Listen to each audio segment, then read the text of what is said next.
Welcome, everyone, to this here, episode 3 of Andy's podcast titled Essential Fatty Acids. Let's dig in, shall we? Okay, so why do we care about essential fatty acids? Well, back in the 1950s, this guy, Errol Hansen, gave infants skim milk, and they ended up developing essential fatty acid deficiency. You see here a picture of this kid. I don't know that they're actually stunted in growth, but that's one of the symptoms of essential fatty acid deficiency, stunting of growth, as well as a number of other things which we'll go over. The point is, it's essential. We know it's essential because bad things happen when you don't get it in your diet. Okay. Some topics that we're going to be going over today. We're going to talk about the word essential, how it is defined in nutrition, as well as the etymology behind the word, the origins behind the word. We're going to talk about types of essential fatty acids, or really just fats, period, and food sources of it. We're going to discuss some of the symptoms of essential fatty acid deficiency, who's at risk, prevalence or commonness of it. And I'm going to close out here with recommendations and conclusions related to essential fatty acids. So let's proceed ahead here. So first things first, definition and etymology. So if you were to go look up the word essential in the dictionary, you'd find that it has its roots in the Latin essentialis, in the Middle English origins, and it's roughly translated in the highest importance. Well, for nutritionists and nutrition scientists, the word essential means something slightly different, but related. And it basically means stuff you can't get from your body, that you have to get from food. Why this is important? Well, there are certain types of fatty acids that your body can sort of reconstruct by combining other ones that it gets from your diet. And same thing with certain types of protein amino acids and things like that. It can recombine them and create innovative new forms. Unfortunately, the problem with essential fatty acids is that, just like it is with a lot of other essential foods, ultimately you have to get some forms of nutrition from the food itself, and work with that. So that is what I mean by essential fatty acids, or certain fatty acids like ALA, which is an omega-3, and linoleic acid, which is an omega-6. These are all different forms of essential fatty acids. We have to get them from our diet. Okay, so when I talk about the different types of fats, I'm not gonna go through all there's linoleic acid, there's ALO, there's linolenic acid, there's all these different essential fatty acids. I'm not gonna go through and list them all because my views evolved while I was doing this presentation. I decided that'd be more helpful to give it like a food basis. So what I'm gonna tell you is this information's here just for fun. If you're a chemistry geek like me, you might notice that the starting here at the CH3 end, the methyl end of this structure, you can count the first CH3 is a carbon. So 1, 2, 3, every one of those bends, by the way, is a carbon. So 1, 2, 3 till you get to your first double bond, which is a point of unsaturation. That's why it gets the name omega-3. 1, 2, 3, third carbon in. You'll see it's the same here. 1, 2, 3.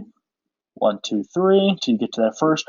Something changes down here. You get to omega-6s. 1, 2, 3, 4, 5, 6. You get to 6 before you have that double bond. Hence why we call them omega-6. Okay. Food sources. Always, always, always, I like to prioritize foods over supplements. The only way you should really be taking supplements is just like something like a simple multivitamin, like a Centrum, if your doctor's cool with it, or if you've been diagnosed with a deficiency and your doctor's prescribed it for you. I mean, those are other cases, but in general, your food is going to provide so many more benefits you're not going to get from the supplement itself. Not to mention the supplement itself is just that. It's just a supplement. It doesn't give you all the other myriad benefits that you get with the whole food form, such as like the bioactive compounds and phytochemicals and things like that we love. And we'll talk more about as more podcast episodes get posted. So some food sources of essential fatty acids. I like my vegetable oils. That includes such things as canola oil and olive oil. but it also just means like regular old grocery store vegetable oil that you see, which often has like a huge soybean oil component to it or something like that. It's generally good for you. Have no fear. Ground flax seeds in particular, I'm really fond of those. Some people like your chia seeds and stuff. I'm not really sold on chia's bioavailability yet, but I guess ground it could be okay, but that'd be kind of weird. But I really like my ground flaxseed. There's other types, of course. Nuts and nut butters, love it. Who doesn't love peanut butter with bananas? If you don't, it's pretty much un-American. You get trace amounts of essential fatty acids from whole grains. This is important because a lot of people, frankly, aren't even aware that they're essential fats. And part of the reason they continue to keep on trucking is because they get trace amounts of it from their food anyway, or they're just sort of inadvertently ingesting them for all sorts of reasons. I don't want to get into why people do what they do. But anyway, fatty cold water fish is another thing. For example, salmon, which everybody hears a lot about, is healthy for you as a source of omega-3s. So is white tuna. I say white tuna versus something like albacore because of pregnant women and the concern with mercury. So anyway, white tuna when you can. Some eggs and even dairy have omega-3s in them, and it's supplemented with, like, for example, they might feed the chickens with that produce the eggs. They might increase omega-3s in their diet. They might add it after the fact to dairy that's produced. But there are lots of different ways to do that. The point is, I want you to take away from this picture, as well as this slide, is that there are abundant sources of essential fats in these foods, and you don't have to go crazy with the numbers or the meticulousness of it. Just eat these foods, and you'll probably be okay. So some of these obvious sources, like vegetable oils, maybe less obvious sources like ground seeds or even fatty cold fish, which most people probably don't get the recommended 2 servings of seafood a week. Bet you didn't even know that was a recommendation, did you? Anyway, going on here, what is the prevalence of deficiency? Well, we don't really know. But there was at least one study that I decided to share here simply because it's kind of absurd. One 1996 study of 103 people found that about a quarter of them had signs of essential fatty acid deficiency, which digging into the research, it kind of seemed like more what they were getting at there is insufficiency rather than deficiency. And it was a rather small sample size, and it probably wasn't very representative and everything. Point is, you can get us. There's a lot of points to this. One of them is that you can really warp the findings of a study to fit what you want to do if the person doesn't dig deep enough into the study. But we should also know that probably insufficiency.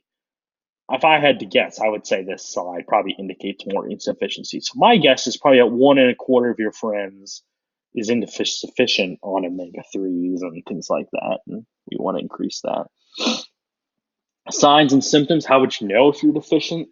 Well, some of the earliest signs include dry, scaly skin. These pictures here illustrate what I mean by scaly. These people might try to increase food intake. They might be really hungry all the time. It's sort of like a shotgun approach to trying to get fat calories by just eating a bunch of calories. There's some debate about how intelligent our systems are in our body, about whether it knows what it's doing when it selects these foods. I'm not so sure, but it's an interesting topic, and we can talk about it in the future. Decreased growth in children, infection susceptibility, and poor wound healing.